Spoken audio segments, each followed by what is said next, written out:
Hi everyone. So yeah, thanks for showing up today. My talk today is going to be about iframes, which of course everyone loves. My name is Daniel Brain. I work for PayPal over in California. I've been there for about 5-6 years now on the checkout team. So we've been solving some interesting challenges over the last few years that I'm going to talk a little bit about today.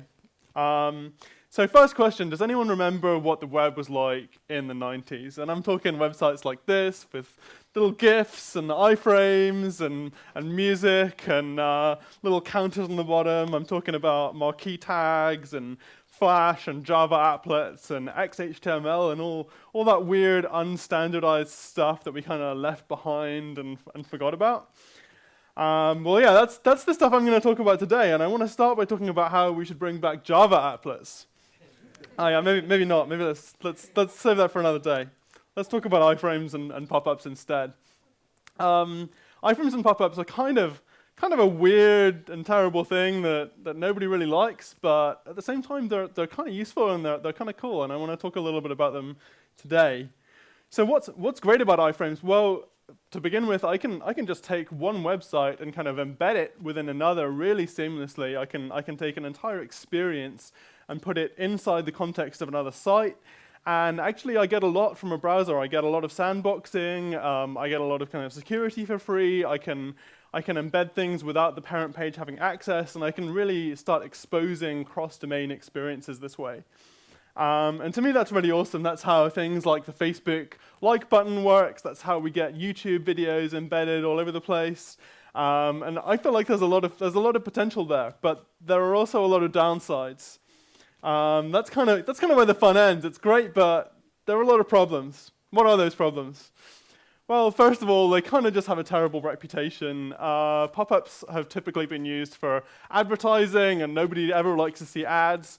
Iframes are kind of also used to track you and make those adverts a little bit more focused towards you, which is really, really annoying when you start seeing, you browse for something, you think you may buy it, and then you start seeing ads for it all over the place. That's iframes. At PayPal, we even kind of started to rebrand pop-ups as something called a mini browser for a while to get away from these kind of negative connotations that all we're going to be doing is showing ads. And in my opinion, the single greatest thing that was ever created with pop-up windows is this. It's actually like a game of Pong where the paddles and the ball are actually pop-up windows that move around. Aside from that, nothing ever has been really done with pop-ups that's that great. They're pretty slow. So normally when you're rendering a website, you'll throw some HTML on the page, you'll throw some CSS, you'll throw some JavaScript. Maybe that JavaScript will drop an iframe tag. That iframe will just be a white box until something appears. It'll make another request. It's really slow, and actually browsers kind of deprioritize iframes as well. So you can see this huge gap here in the middle where the browser's just like, well, this is an iframe, it can't be that important. We're just going to delay rendering it until everything else is loaded, and we're going to add some extra delays for fun. Eventually you see something, but you end up with a not great user experience because there's a lot of kind of white space around on the page for a while. From a developer's perspective, it's kind of hard to build things with iframes because it's kind of tricky to communicate between iframes and other pages and between parent pages and pop-up windows.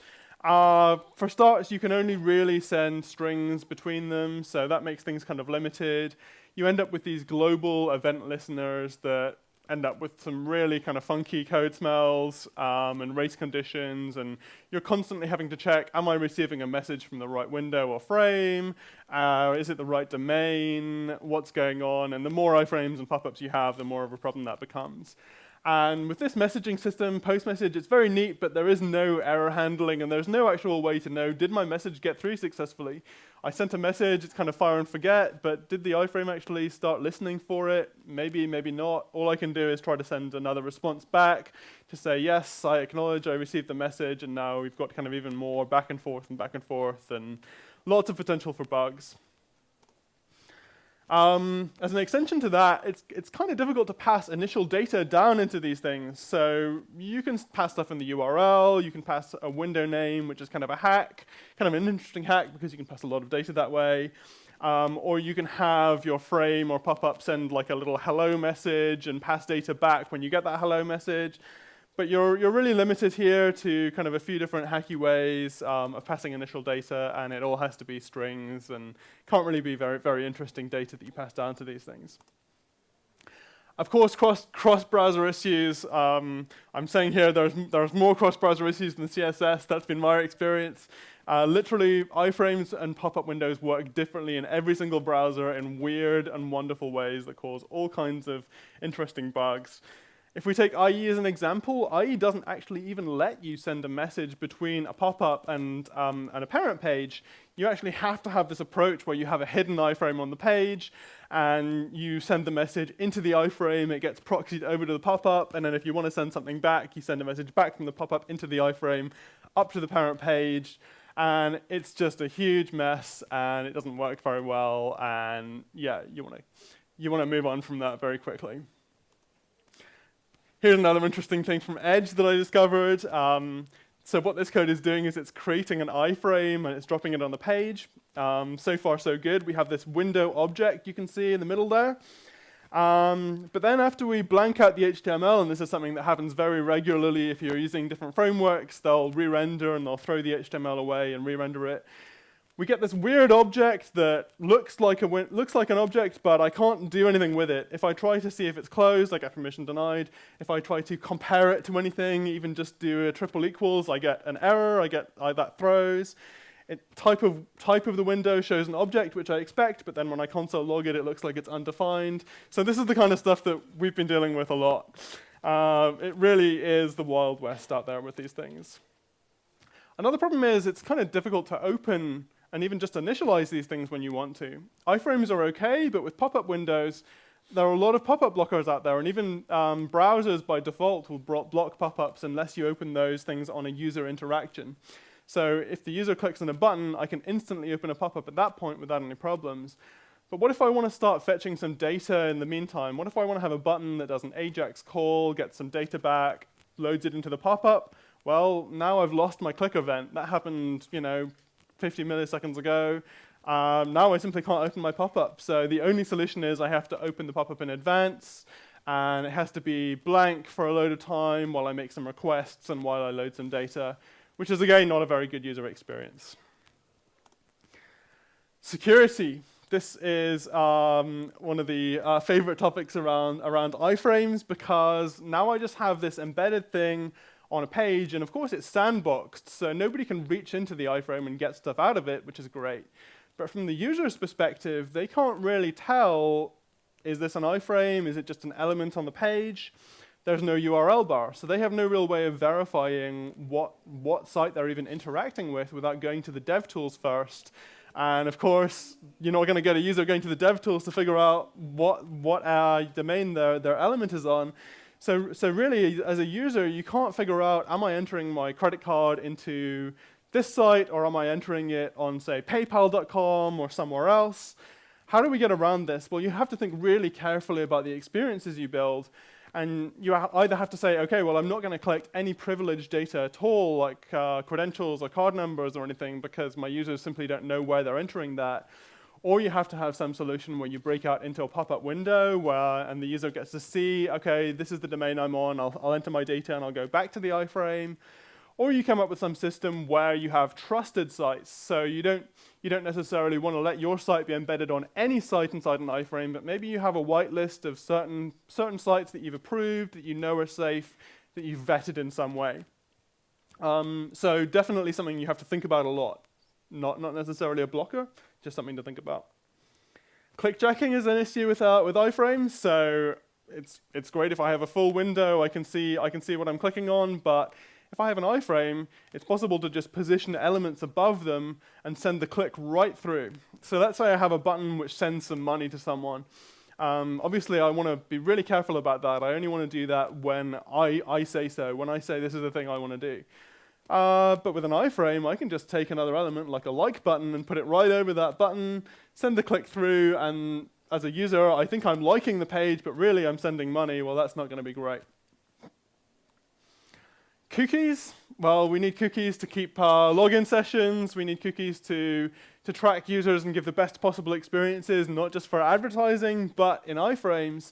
you're in this third-party context where cookies are often blocked or suppressed, or you're put in this walled garden where sometimes you can read them, sometimes you can't, sometimes users have third-party cookies disabled, sometimes local storage is blocked, and there are these new rules called ITP, which actually means that browsers are going to get a lot more restrictive around when they allow cookies and when you allow reading or writing. If a user never visits your domain in a full browser context, then more and more browsers are going to start blocking you from reading cookies and iframes, which means that the kinds of experiences you can start using are a little bit limited.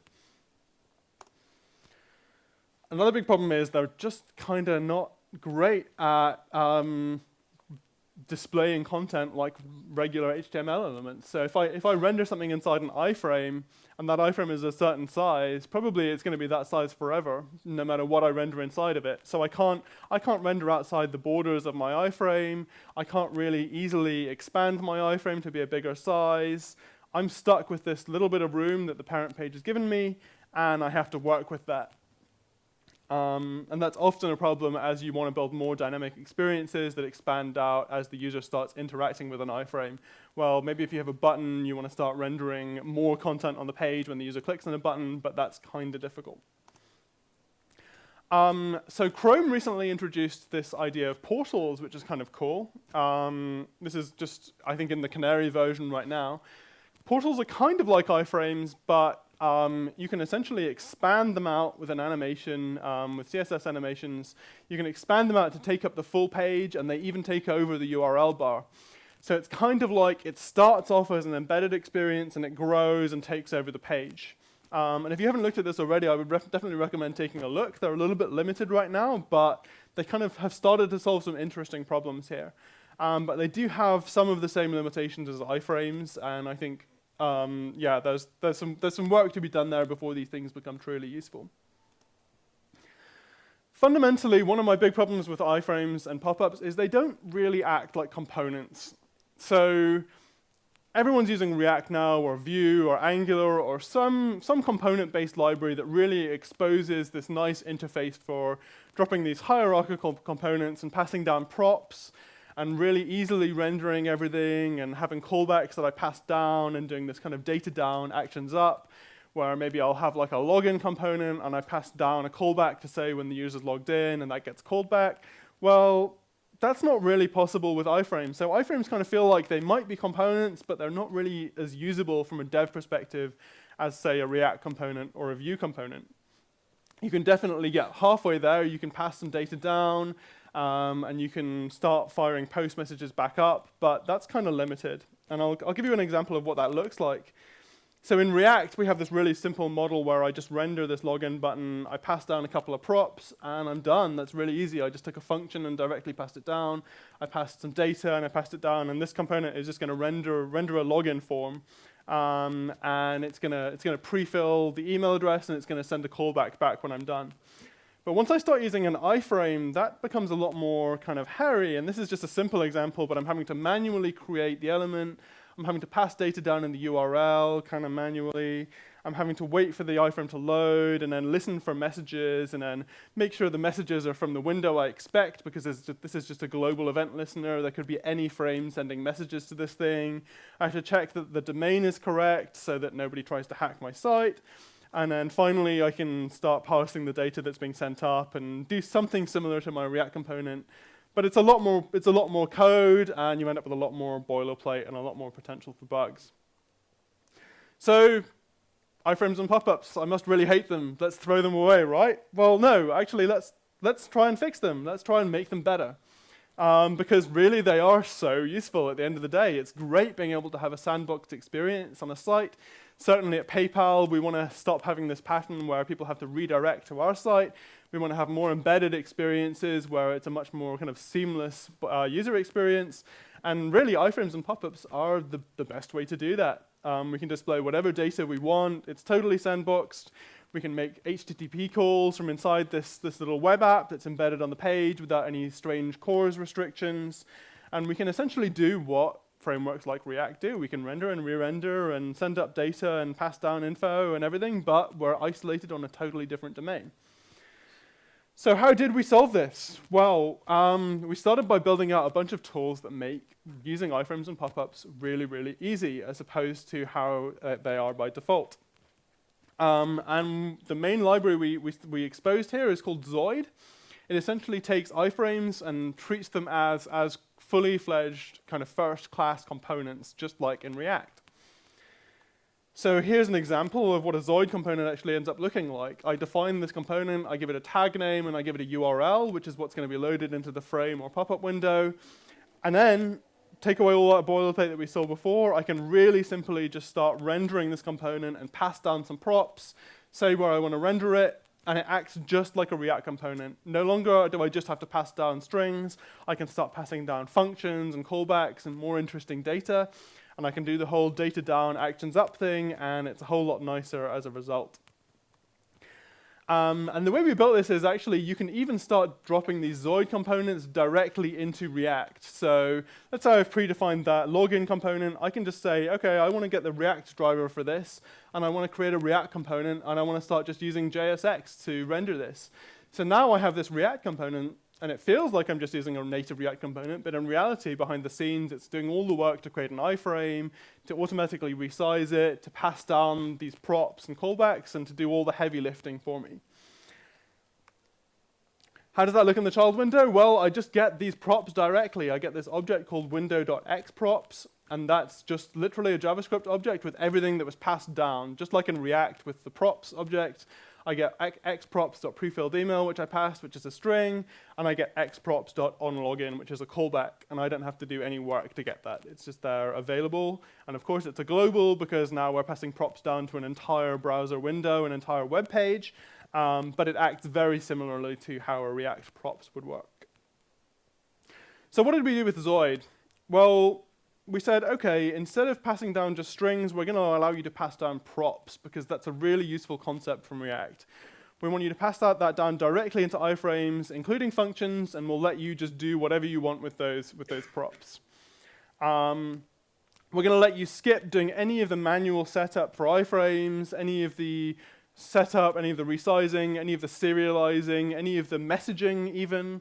If you're passing down a function, now you can just call that function and pass data. You don't have to worry about using post message to serialize a string and send it and somehow send a response and track all of those responses and everything like that. You just pass down props and functions and everything else is kind of handled for you. And we really wanted to integrate seamlessly with React and other frameworks because really, like, this is what everyone is using, and iframes fit this component pattern so naturally that it makes sense to have drivers that automatically plug into all of these frameworks. So what about performance? That's a problem I mentioned as well. Well, we can't fix iframes and pop-ups, but we can kind of hack around the performance problems a little bit.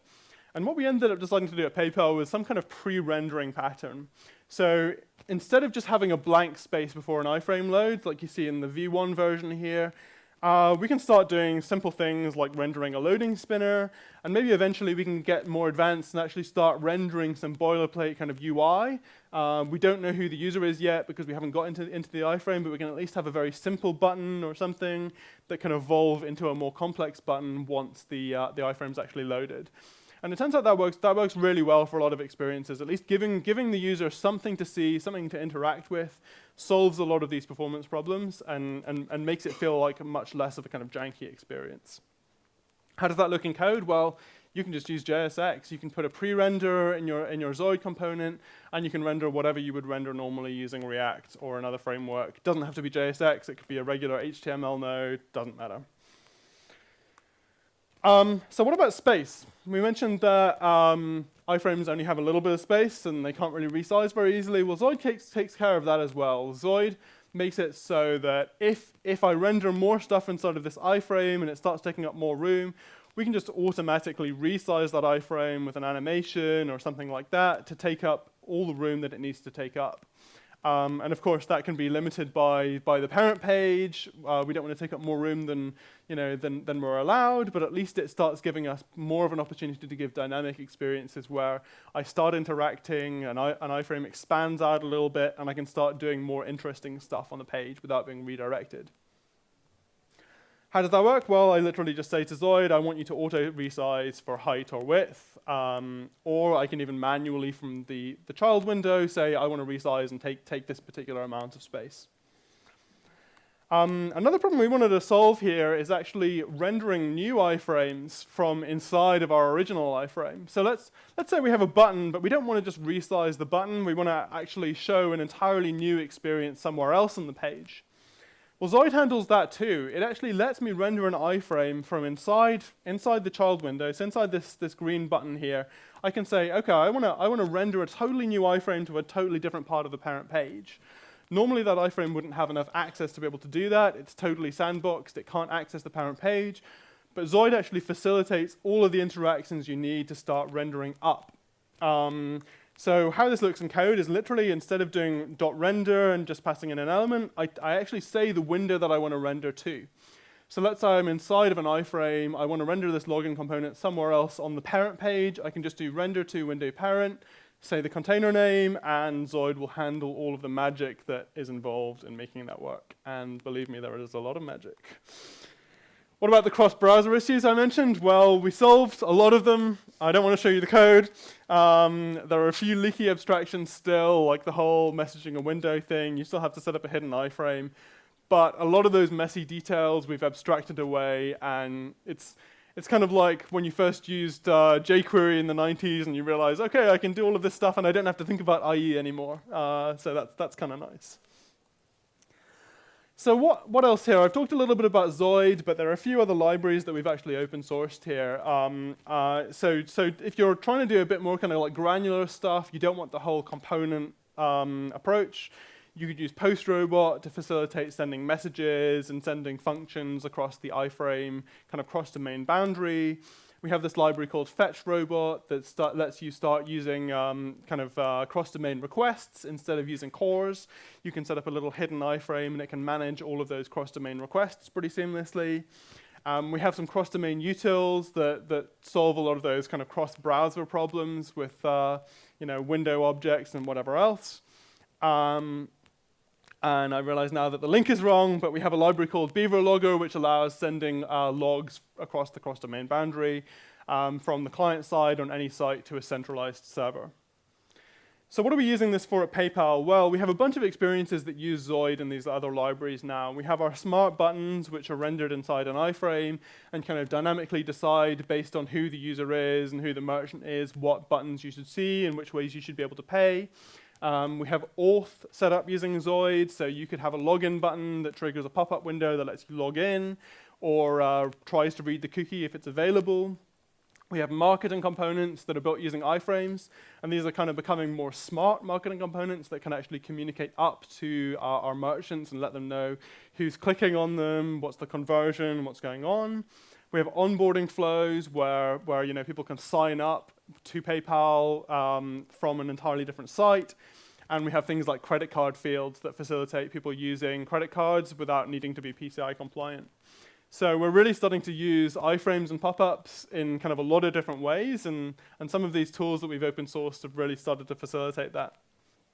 So yeah, that's all. I really want people to go out and try building some of these awesome experiences using iframes and pop-ups. They are kind of janky, but they can also be really cool, and I think it's really possible to build some awesome stuff with them. So thank you very much for listening, and if you have any questions, please do let me know.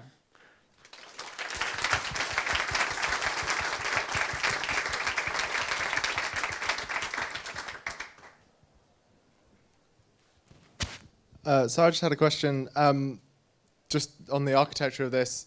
So does so I'm a company that wants to use PayPal. Sure. PayPal is using the Zoid in its iframe integration.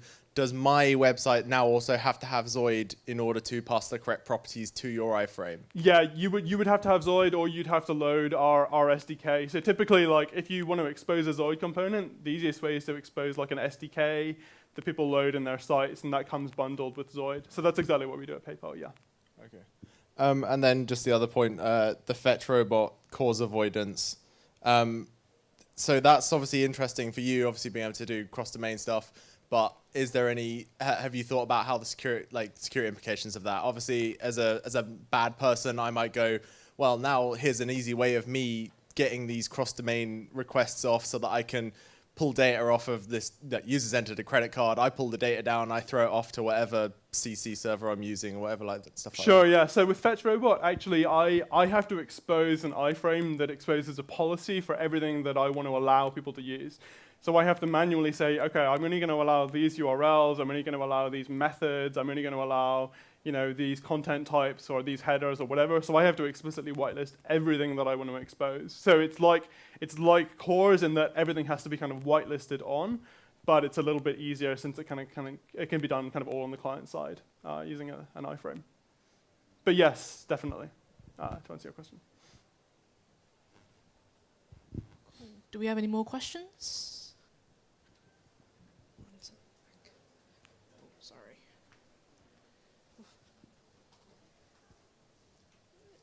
Sorry. Thanks. So recently I saw Chrome announced lazy loading for images and iframes. So I was wondering if Zoid or you or Zoid had any experience with using that tag and seeing if like that is useful in terms of not loading iframes that are like off the page, for example. Yeah, so I think that has the potential to be useful. It hasn't been included in Zoid yet. I think if I went back to that original slide where you see the big gap before the iframe is loaded, having some way to say to the browser, actually this is an important iframe, this is going to be part of my UI, so I want this thing to be rendered much faster, that kind of thing is really useful to have. I think, yeah, putting that in the control of developers, you know, so they can self-certify, this is going to be a lazy iframe versus this is going to be, you know, an imminently loaded kind of part of the first page experience, yeah. So it hasn't been integrated yet, but yeah, watch this space. That'll definitely be coming in. Cool, thanks a lot.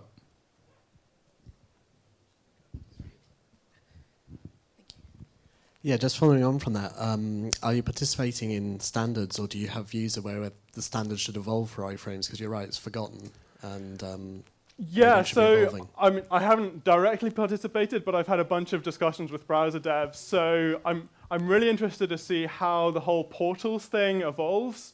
I think with portals, they decided to go a totally kind of different route to iframes. So it's not like I can take an iframe and make it into a portal without losing a bunch of functionality. But I think, yeah, I think there needs to be, you know, one of the things I have in mind is just how do I say this is an important iframe? How do I let the user opt in to say sharing their cookies with this iframe? You know, if it is going to be a first-class experience on a site, as a user, I want a way to say, okay, this is something that I do want to interact with. Let's say I'm using PayPal. I know I have a PayPal account. I know I want to use this thing. I don't care that it's an iframe. I want it to be able to read my cookies or whatever else. So I think, yeah, just I'd like browser devs to give more control back to us to at least opt in to have better iframe experiences. And I think that's something that maybe could make it into standard somehow. But I think, yeah, need to have more conversations there for sure. Cool. I think we had one last question over here. So you mentioned that one of the particulars is that you sometimes would pop up the window so that the user actually knows that he's accessing PayPal. For sure. So with this iframe experiences embedded and making this seamless, how do you guarantee still that the user knows he's actually accessing PayPal? Sure, so it totally depends on the experience. If, say, we need to collect credentials, like the user's PayPal credentials, we'll have them break out from the iframe into a pop-up window, which is another thing that Zoid kind of facilitates fairly easily. I can start rendering pop-ups from inside of iframes and then returning control back to the iframe with a prop. So that's one of the things we do. The other thing is if we know we need to collect something that's a little bit more sensitive, we'll actually vet the sites that we're allowing this on. So we'll say, okay, you've gone through a process, you've been vetted, so you can start collecting credit cards using iframes on your site. And our contract states, obviously, that you can't do any kind of clickjacking or hover any elements above ours or anything like that. Of course, there has to be some degree of trust there, but that has to be pre-established before we'll start allowing you to use these iframe experiences. So there's no hard and fast answer there. A lot of it is down to tracking risk and coming up with agreements with whoever is going to be embedding your site and coming up with ways to mitigate risk there. Yep, that's all the time we have for today. Could we give another big round of applause to Daniel, our speaker, please?